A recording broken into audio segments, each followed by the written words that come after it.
Hi, everyone. Thank you so much for tuning in to another episode of the Drifter Podcast. I'm one of your hosts, Brian Fontenot. I'm Brandon Boone. And Kiera Sandoval. Thanks so much for tuning in, and we're going to start our podcast today with our question of the day. And so to kick things off, the question of the day is, how do you disconnect during travel? I guess I kicked this one off. For one, I try not to be on social media too much. I feel like that's a big distraction. I might do like a few posts on Snapchat, I might check in on Facebook. But I really try to stay off social media for the most part. I try to post all my pictures after the trip instead of like while you on the trip. Another thing is I have my travel backpack and I have my Canon TI, my vlog camera, my GoPro, all my travel goodies in there. And when I put that backpack on, I pretty much just takes me away from everything and I go fully in on my trip. So that's pretty much how I disconnect. Hey, Kiera, what about you? What do you do to disconnect during your travels?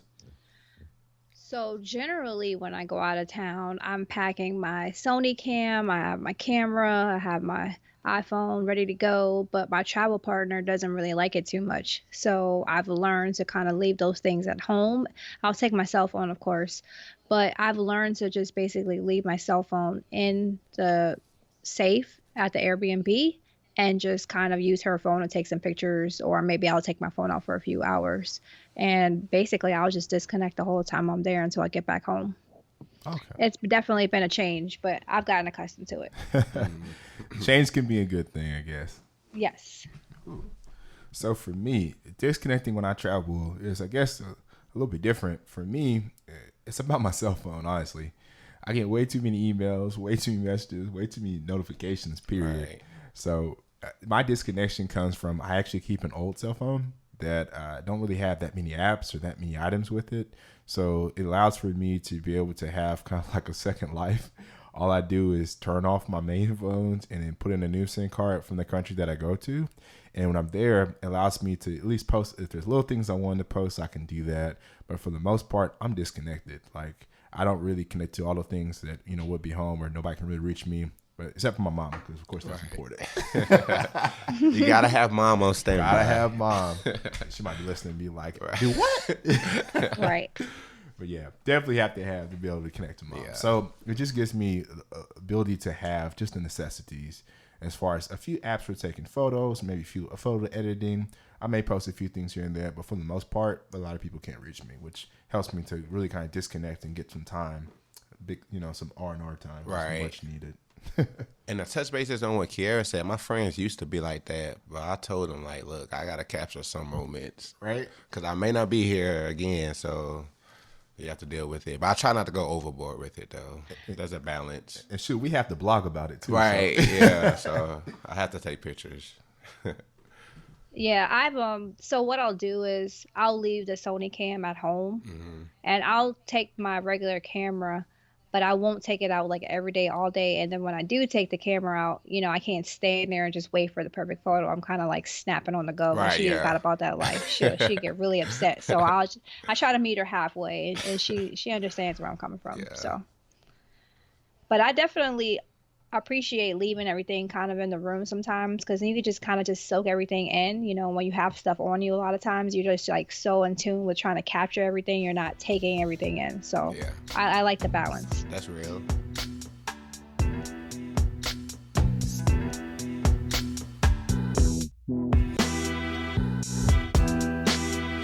All right, so we just wrapped up our questions of the day segment, and so now we're going to get into one of my favorite parts of the show, our cards and points segment.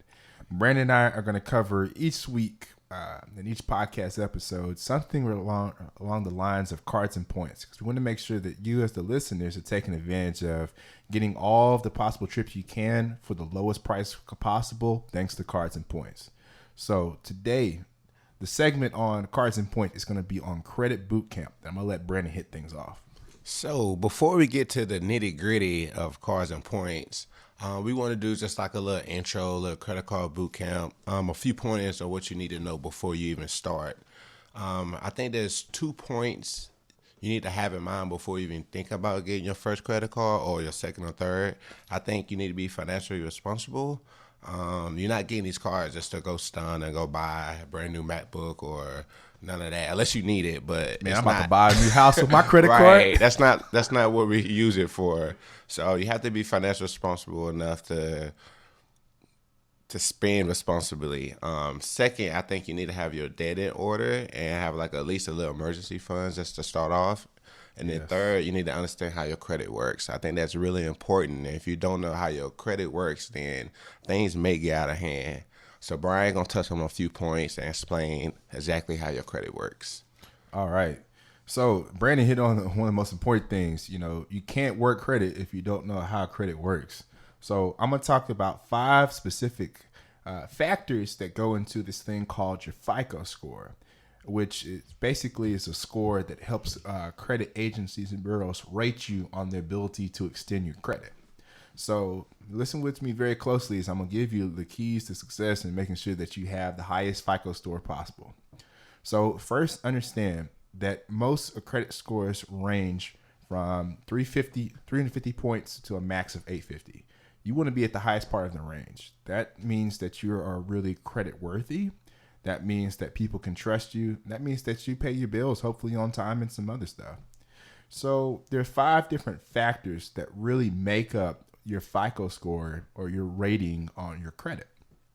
Now, the first one is probably one of the ones that's probably most commonly understood is your payment history.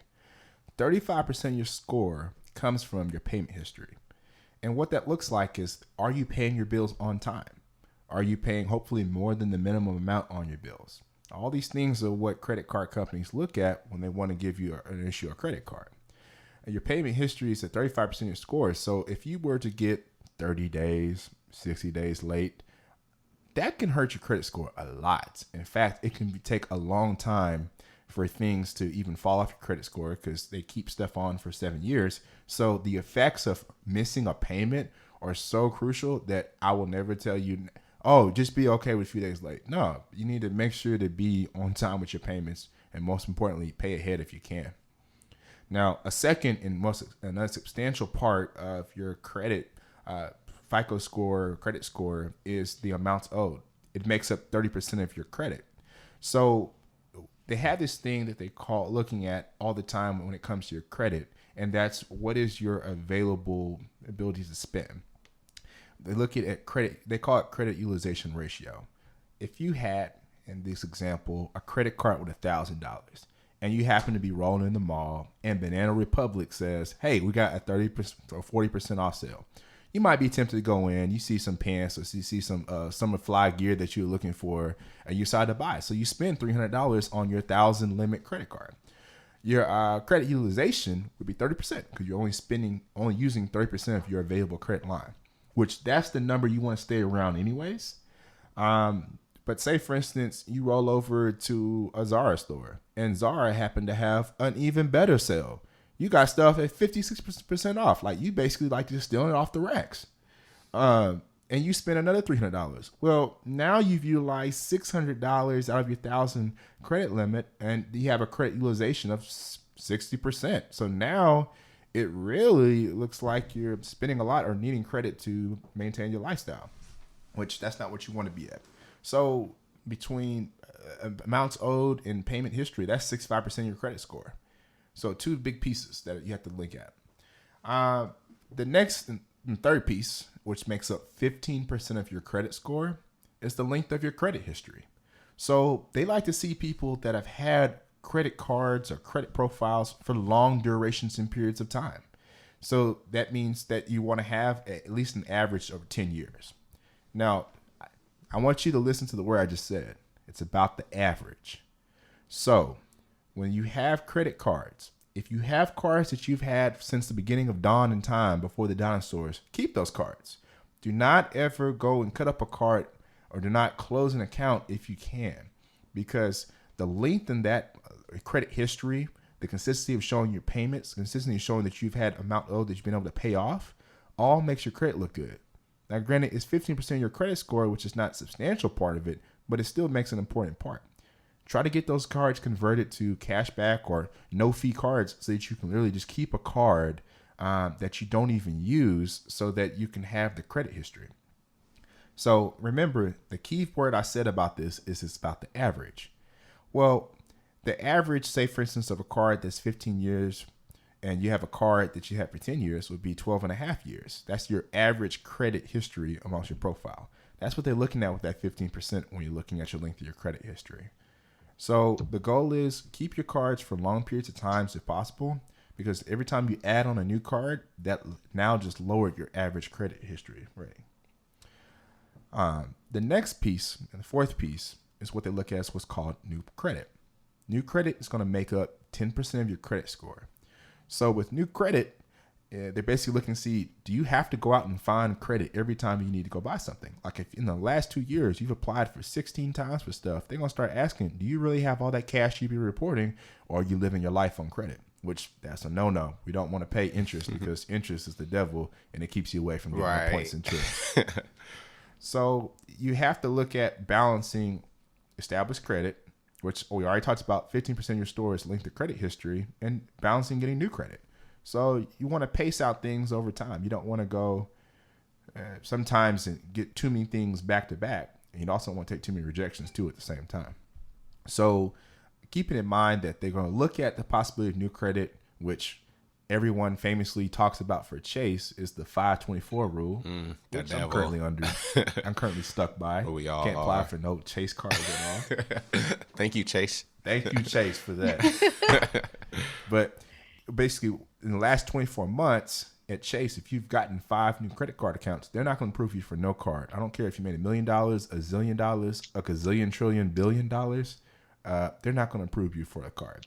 So you want to keep in mind, especially if you're applying for credit cards, apply for Chase first. But keep in mind how many new accounts that you're getting over time. So the last, not least item that you need to look at, and when you're looking at your credit score, which makes up 10%, the last 10%, is going to be the types of credit used. Now, truth be told, when somebody explained this to me, I did not believe them. My realtor told me when I bought a house, my credit score would go up. I'm like, how would getting in more quote unquote debt make your credit score go up? But multiple times I had looked on previous credit reports on Equifax or TransUnion or the other one, I can't remember the name at the moment. But every time I looked at the credit bureaus, they always said to get like additional types of credit cards. So it's like having a credit or having an installment loan, having a mortgage, having a department store card that's not a Visa or MasterCard, a card that you can use anywhere else. I mean, just getting a department store card at Best Buy and a mortgage, my score went up like 60, 80 points, which blew my mind. But like I said, it's 10% of your credit history, so they 10% of your credit score. So they look at that as far as helping to develop what is your score or what is your credit worthiness. So to recap, the 5 categories that make up your FICO score or credit score are your payment history, which is 35%, the amounts owed, which is 30%, the length of your credit history, which is 15%, the new credit that you may have established, which is 10%, and last but not least, the types of credit used, which makes up the last 10%. Bam. Hope y'all took some notes. He just dropped some gems. And don't worry, we'll make sure to post a link on our website towards more information on your credit, because it's important for you to know the fundamentals so that you can be set up for success. Right. So, Brian, what would you say to someone like first starting out, getting their first credit card and maybe trying to, get into the point game? What would be like a pointer to them? One, start with Chase. So don't start with Chase. No, I would say start with Chase. Yeah. It gets kind of addicting after a while. I mean, I apply for cards based on strategically what am I spending to help me get there. Mm-hmm. And I keep in mind that I can't get too much new credit. I keep in mind that I got to keep my length of credit history pretty long because that's what helps me get approved.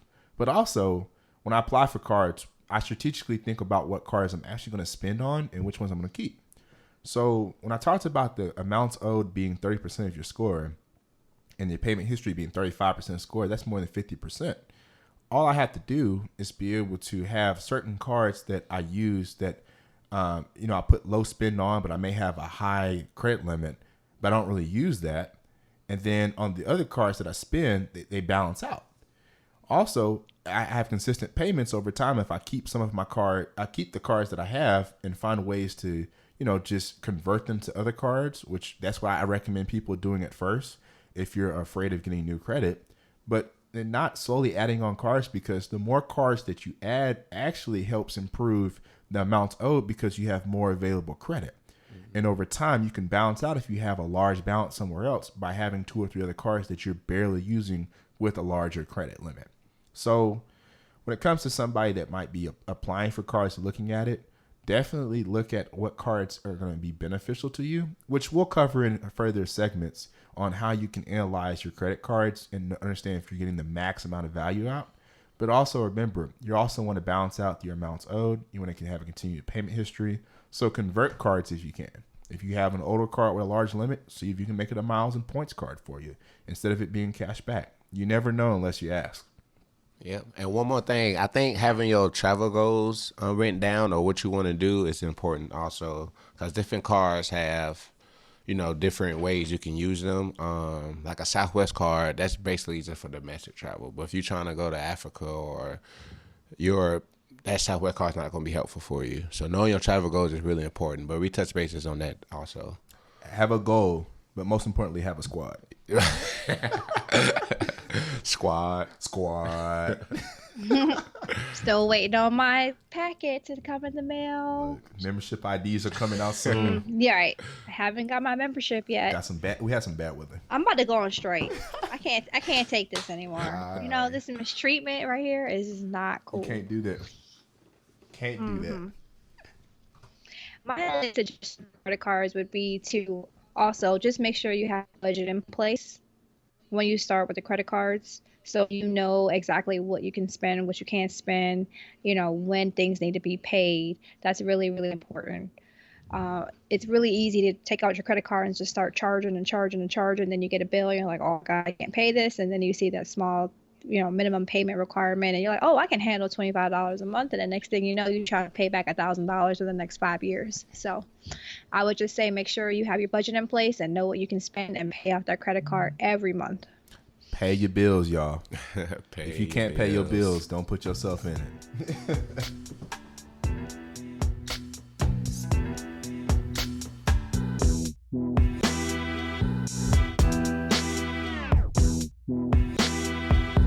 All right, so we just wrapped up our points and miles segment where we spoke to you about the basics of your FICO score, helping you to learn how you can apply for credit cards and most importantly, what factors are important to you so make sure that you can get the cards that you truly desire. So now for the next segment on our podcast, we're going to take a trip to another country. And the country for today is going to be Barcelona, Spain. And Kira's going to tell us a little bit about some things that you should keep in mind when you're trying to visit Spain. Okay, so today we're going to go to the wonderful city of Barcelona, which is in Spain. And for all my people with the U.S. passport, a visa is not required. And the currency that's used over there in Barcelona is the euro. Also, just to make a note, credit cards are accepted over there, so you can take cash and credit cards. So you have the option of using both. Most of the major carriers basically go to Barcelona, so you can take the U.S. carriers or you can take other carriers, maybe like a TAP or Iberia or KLM. Also, maybe if you want to try something different, you can always fly to like London and then take the Eurostar train and then take another train over into Barcelona. So that's just another idea just to get around. Barcelona is a beautiful city. I love it very much. It's somewhere that I would definitely go back to. There's so many things to do. One of the first places you would want to visit would be Las Ramblas, which is a long street, which basically encompasses street vendors, street musicians, stores, restaurants, bars, museums, shopping. It's a lot of people out and about. You'll see families, you'll see locals, you'll see tourists, you'll see everyone out there. Anything you pretty much want to see or do on Las Ramblas is available. and it's basically a live party all day long, all night long. So it's always something to do there. Another part of Barcelona that I really, really liked was the beach. There's a statue of Christopher Columbus there. Apparently, he left from Barcelona when he went to the New World. But across from the statue, there are a bunch of restaurants and bars that stay open all night long. So if you want to hang out late at night till the sun comes up, that's where you want to be. Another place, if you're going with family or you want to go, just hang out to do something during the day, you can go to Güell Park or Montjuic. There's a lot of photo ops out there. It's a lot of greenery. It's like a little castle out there. I think part of the Barcelona Olympics was performed out there as well. Another big hot item there in Barcelona is the La Sagrada Familia, which is a church designed by Gaudi that was like never done, but the construction of La Sagrada Familia is amazing. There's a lot of different textures, a lot of different designs, and the actual church is not finished. And it's a beautiful, beautiful, beautiful building. And when you see it, it's just something you've like never seen before. Definitely want to check that out. I didn't go inside, but Brian been inside and he said he enjoyed it. Isn't that right, Brian? Oh yeah, it was pretty cool. I mean, it's interesting when you look at the building from the outside, and the outside of the building looks like old. It's like it's over 100 years. And you're thinking, man, first of all, this architect is getting paid extra money. Like whoever is their architectural firm, like I want to be collecting those checks. But then you go into the inside and it has like so many different parts of it that looks like so brand new. It's like it throws you off. I mean, just look it up on Google and you'll be interested in going to see it in person. And then when you go see it in person, you'll be sitting there and all. I mean, it's beautiful. Yeah, I love the city itself. One of the other big parts of Barcelona it's a food scene. So in Barcelona, they have tapas, and tapas are basically just small plates of different food. So, instead of going and getting an appetizer or a salad and then have your main meal, you just order a bunch of small plates. And those small plates can consist of cheeses, olives, dates, bread, sausages, even seafood. You can get like squid or shrimp or fish. My personal favorite is just kind of get the chef special, where you just let the chef just pick whatever he wants and you have no idea what you're getting. You're just getting plates of random food, and it just kind of gives you a little bit of variety and gets you out of your comfort zone. In Spain, they don't do anything very early, so you can go eat tapas at 10 o'clock at night, 11 o'clock at night, have a nice bottle of wine and just stay outside, on Las Ramblas or the beach all night long and just eat really, really good food. The wine scene in Barcelona is also really good. I've seen online that they have a lot of different wine tours, a lot of red wine, so you can definitely have a couple pairings with your tapas with the wine. And then also one other thing to note about Barcelona, which is really important, in Barcelona, they go on siesta. So siesta is when the shops close down or the offices close down and everyone goes home with their family to eat lunch. And they do this for a few hours. It's not a 30-minute routine like in the United States. So you'll see all the shops and the stores close down between 12 and maybe 3 or 4, and no one's around. The street is empty. Everything is dead. And you're like, I'm hungry. I want to get some food. I want to go to the museum. I want to go shopping, and nothing is open because everyone's on siesta. So be mindful of that when you're planning your day. I would have a late breakfast or plan for a late dinner. Because you won't be able to get anything.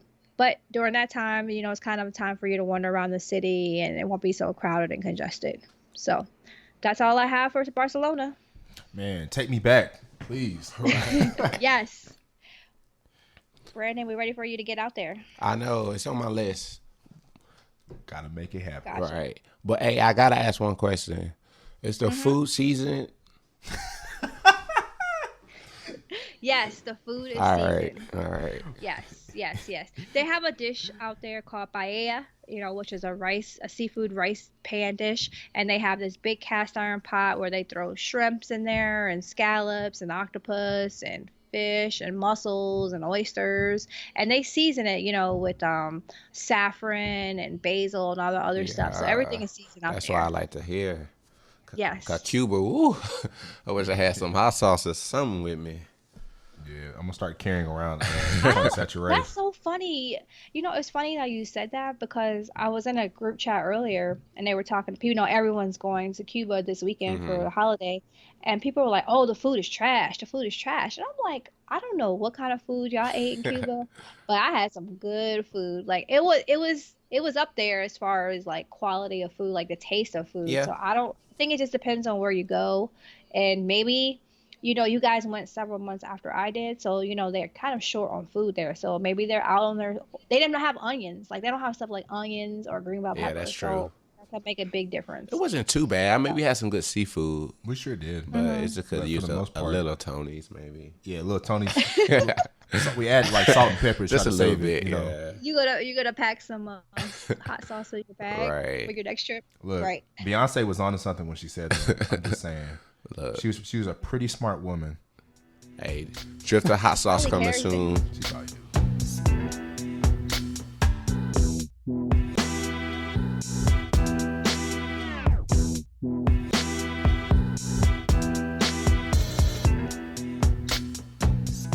All right. So we've covered the question of the day today, which was how do you disconnect during your travel? We had a points and miles segment where we talked about Credit Boot Camp 101, and Kira took us to an amazing place, talking about Barcelona, Spain, and all the great tapas and food and beautiful things that you can see out there. So now we come to the topic and portion of our show where it changes every week, where we're focused on really listening to the community and understanding things that you want us to help you to understand about the travel lifestyle. And so for today's segment, we're going to focus on something near and dear that just happened to a lot of us recently. We're going to talk about glitch etiquette. Ooh, woo. It's gonna be a good one. Ooh, ooh, ooh. So it's been apparent for us through conversations, things that we've seen and such, that there's some questions around what do you do when you see a good glitch? Let's see. When you see a glitch, do you go on social media and start posting everywhere and telling people, hey, I got this amazing glitch deal and this is how you do it? No, don't do it. Absolutely not. You keep it to yourself. Don't do it. When you see a good glitch, do you decide to wait for 2 or 3 days, 4 or 5 days, or wait until you finally get back from your boss and hear if you have vacation time or not? Don't do it. You're gonna be mad. I'm taking the L. I'm taking the risk. I'm risking it all. I'm risking it all. Risk it all. I was going to risk it all last week for the Maldives. I was like $100. Oh, I'm out. Right. So yeah. Come on now. Come on now. When you have a good glitch, do you go ahead and start making plans for all the things that you're going to do on the same day as the glitch comes out? Don't do it. I'm telling you. Absolutely not. You better not do it. These are just 3 sins amongst many that we've seen across the last year, I'd say. Yeah. There's been some interesting things I've seen people do during glitches. But we're just going to focus on at least these 3 and we'll see what more comes in the conversation. So, the first thing we talked about, when there's a glitch, you don't get on social media. No, just don't. Just don't do it. Like, Yeah, no. You got to have some self-control. Yeah. And you don't want to mess it up for everybody else. That's the main thing. You don't want to mess it up for yourself and for everybody else. Just like the only time you can be selfish. Like, just keep it to yourself.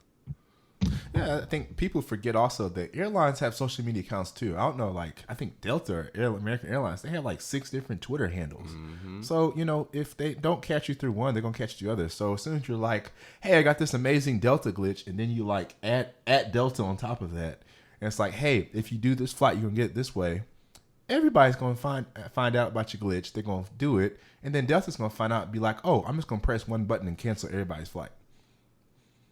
Mess up for everybody. Right. I mean, don't be the Scrooge. Right. Don't be a snitch.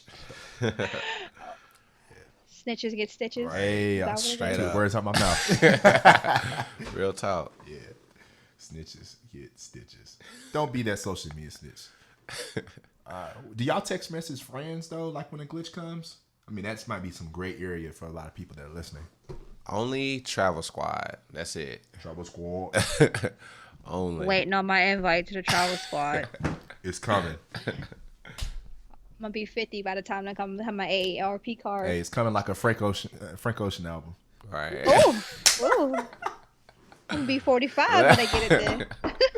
Oh, no. Hopefully it won't be that bad. So what I do for glitches, I have my travel buddy that I mentioned earlier. So basically she already knows, like, if I hit her up, it doesn't matter what time it is, then, we're gonna go for it. So I just text my travel buddy, and if she's down and she has a time, then we're gonna book right then and there.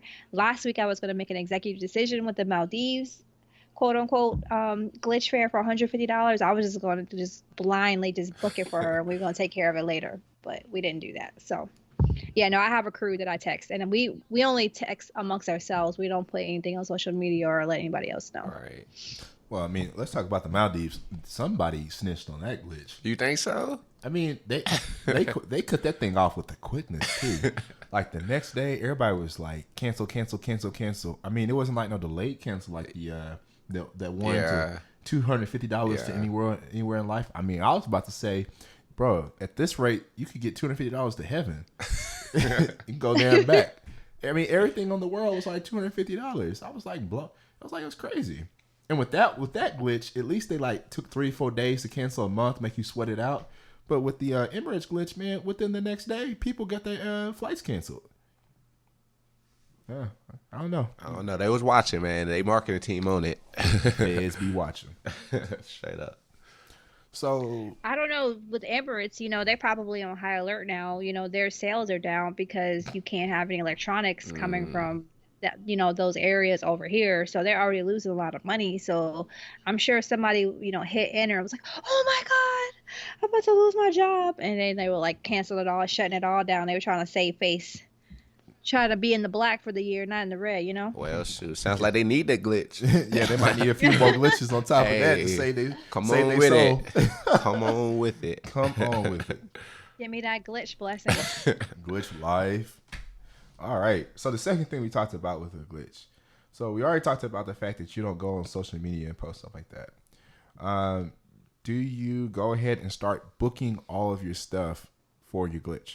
Like, for instance, you get the flight, and you're like, all right, within an hour, I'm about to go book hotels, my trips and tours and all that.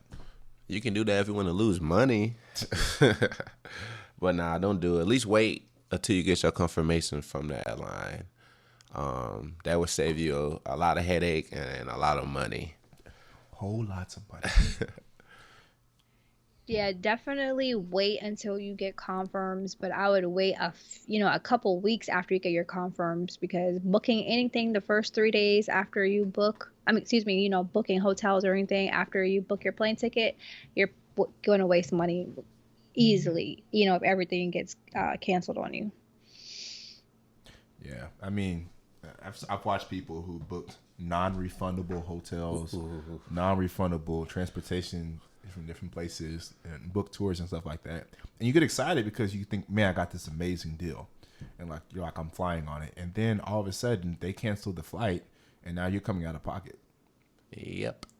You came out of pocket for all that stuff, hotels, all that. And that hurt my soul. I think I would just like break down and cry, have depression. Like, seriously. Like, a glitch turns into more money than you ever thought you would spend. Ever. That's why I felt bad for the people who made all those reservations and plans, and they roll up to the desk, and instead of their $250 fare to life, they end up getting slapped with $2,000 a person tickets. Ooh. And especially when you're talking about families, a family of 4. Yes. We're gonna have some problems. Yeah, that's a whole tuition. Right. Come on now. Yeah, that's pretty scary. All right. What are the things you not do when you're supposed to have when you have a glitch? We already covered social media. We covered the fact that you don't make your plans and stuff like that. What was the third one? My mind went blank. Maybe that's the only 2 things that you need. But no, also when it comes to a glitch, one of the things I just go back and harp on, I think we just want to make sure we reiterate, wait till you get your ticket number. because you can. The process is you get a book and a reservation, but then you have to actually get the ticket. Once you get the ticket, you know you're on the plane. So then at that point, you feel comfortable being able to kind of maybe book some planes and stuff like that. But I chance life. I like waiting until the month before we buy. Right. Like, I don't need to. Some people feel differently. I'm just like, look, at least I know when I'm in about 3 weeks away, they're not going to try to cancel my flight. Yeah. So Yeah. then I'll start booking stuff when it comes to hotels, reservations, and all that. And at that time, I already have my ticket number, so I know I'm in the clear. And that just depends on where you're going to and who you book through. I know Brian mostly do hotels, but with Airbnb, you can't wait that late, but you still want to wait closer to your trip. And it will save you a lot of headache and a lot of pain. So I usually wait until the ticket is issued, and I'll wait a couple weeks if I have a couple weeks to wait. And then once I'm getting like probably within the month timeline of me leaving, then I'm gonna go ahead and book. But if I'm gonna book an Airbnb, I'm gonna try to book something where I can get some of my money back or most of my money back. I'm not gonna book the one where you get no money back, Or I'm gonna try to book a hotel where I can, whatever those reservations are, where you can cancel or whatever, make a change and get your money back. That's what I'm definitely gonna do. And that was the third point that was most important. Make sure when you're doing a glitch, book it now. Oh. We live by the phrase, buy the ticket. The most three important words that's going to come out of my mouth throughout the entire podcast is buy the ticket. Just buy it. Man. Did you book that ish? That's what we say. Right. Did you book that ish? And if you didn't, don't complain when you're on the trip looking at my Snapchat. Right. Because you didn't buy the ticket. Like, that's the difference between going on the trip and not. It kind of breaks down. It kind of seems mean, but when it breaks down, when people are like, how do you travel so much? I'm like, I bought the ticket. It's that easy. It's that easy. Explains life. You know what? You only live once. So I'm going to make sure I live the life where I bought the ticket. Right. Look, YOLO. YOLO. Yeah. Buy the ticket. You'll be on the trip. You'll be enjoying it. You'll look back and be like, man, I got an amazing fare. I didn't tell anybody. And I made sure not to get non-refundable stuff too early, so that way I get the trip and I can make flexibility arrangements if I need to. You're going to be really happy. You're going to enjoy that trip. It's going to change your life. And next what? You'll be on another trip on another thing. You know why? Because you bought the ticket. Book now, plan later. That's when travel cards come into play. Cause you can book with a travel card, and if they cancel, just go back to your credit card. It's just that easy. And like, it reminded me, like Santiago, the fare was like, I think I paid $220 round trip. And I text my homeboy. It's like, yo, you want to come with me? He's like, yeah. I don't know if I can make it on vacation time. I'm like, I'm just going to buy the ticket because they got 24-hour cancellation. Throw it on that Amex. Throw it on that Amex. Amex come through for me, all right? I should be an Amex pusher. Okay. So let's talk about that for a second for people who don't know how that works. So let's say a glitch comes out, right? Mm-hmm. From here to where we going? We're going to Barcelona, right? $99. Here we go. Whew. Pops up. So how do we do this whole cancel thing? We going on a third party travel site? We going on Priceline? Where are we going? We going American? I mean, let's just throw a website out there. Like, let's walk through this real fast. Yeah, definitely. So everybody knows. So it just depends. You can go to like an Expedia. You can go to something like a Priceline. You can go to American Airlines, which I'd never recommend, Delta, or another airline company. Depending on how you have to book this fare will dictate like what service engine that you use. Right. Now, American Airlines, a lot of the airline companies have a 24-hour policy. It will say it in there. I know Expedia has a 24-hour policy. If you buy the tickets, you can cancel within 24 hours at no cost. No cost. You get all your money back. You can just say, you know what? I didn't have the vacation time. So when it comes down to buy the ticket now. Use that 24 hours to see if you can get the time off and all that kind of stuff, because you never know. From that time that you set there, it could be 4 hours and the tickets could be gone. There was a ticket to $300 to like Spain last week from Texas. Oh yeah. The fare went away in an hour. Ooh. So that's why I always going to say the three most important words I would say is buy the ticket. Use a Priceline, third-party engine, but more or less, I would always say go through the actual airline of the company that you're looking for more than a third party, because the airline of the company may be more inclined to keep it. The third party will cancel more than likely. I think from all of the glitches that I've seen, most of the third-party stuff never went through as much as compared to the stuff that went through the airlines. Right. And the airlines usually always have a 24-hour cancellation policy because they understand that stuff happens for people. And when the glitch comes out, it usually comes out through like a blog post through a specific website, and the directions would be in there to tell you how to book it. So it would tell you to book through Expedia, book through Google Flights, or book through directly through the airline. So it will inform you how to book it. Gotcha. So I usually try to go through by the Amex portal first and see if I can get the tickets through there cheaper or use the points or whatever. And they have the 24-hour cancellation also, right? Yes, they do. Because I just did that for Toronto, so they have that. And then I definitely know the big carriers and like the third-party sites, but Southwest doesn't have that. Correct? I don't know. What, Southwest? Yeah. You can cancel anytime with Southwest. Yeah, that's true. But you don't get your money back. You get They give you a credit. a credit. Unless you book a refundable, then you can get it back. Gotcha. And then and your points, if you book with points, you get all your points back if you cancel. Gotcha. Okay, yeah, because Southwest doesn't. So Southwest doesn't have the 24-hour deal. What about JetBlue? Do they have the 24-hour? I have a feeling they do. I'm pretty sure, yeah. I haven't bought a JetBlue ticket in so long. I can't even tell you. I don't think I ever flew JetBlue yet. I flew JetBlue one time to Miami, man. Man, when they had that gate-to-gate Wi-Fi, like as soon as you get on the plane, you have Wi-Fi. When you get in the air, you have Wi-Fi. When you get down, you have Wi-Fi. Like it's not like waiting to get like 30,000 feet in the air. But I think most of the major airlines will have that policy. Yeah, because they have to compete. Because American Airlines was one of the last ones to do it. No surprise. Yeah. So yeah, I think pretty much anyone has it. Interesting. Okay. I'm excited now. Like I want a glitch to come on now. Y'all got me. I know. Yeah, it's been a while. We need one. Yeah. If you haven't already, we need a good one. Make sure to join Drifter Travels and join our travel community. You can go to signup.driftertravels. That's spelled DRIFTR travels.com. Signup.driftertravels.com so you can get your glitch feed alerts. Right, and it's free to join. So $0, $0 dinero, 0 pesos, 0 euros. What else am I missing? We in there. It's basically $0 in whatever language currency you want to pay.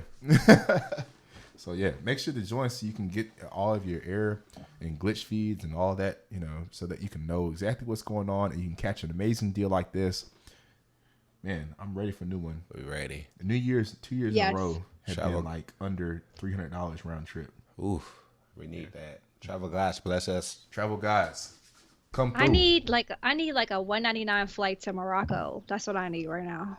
That sounds. I will risk it all for that. ain't no more PTO. I'm out. I'm like, you quit your job. Oh, well. I ain't gonna quit. I'm just like, no paid time off for me. I'm like, take that L for 3 days. Take that L for 5 days. Man, you need a longer trip. Like Thanksgiving. Ooh, can we get a glitch for Thanksgiving so I can go? Glitch guides. I hope you hear us. Right. We're only broadcasting. Yes, please. I pay my tties on Sunday. Can we get that, please? Oh, come through. We'll sacrifice United Airlines for it. Start adding Emirates. Yo, come through. Come through. Sound like a Drake song.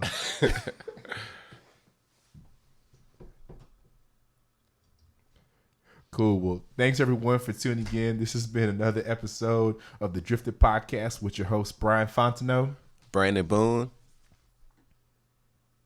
and Kiera Sandoval. I thought she was about to be disappeared. Right. I say she already exit stage left already. Look forward to hearing you next time and tuning in. Make sure to share the Drifter Podcast with your family and friends, and make sure you do the most 3 important things in your day. Book the ticket. Book the ticket.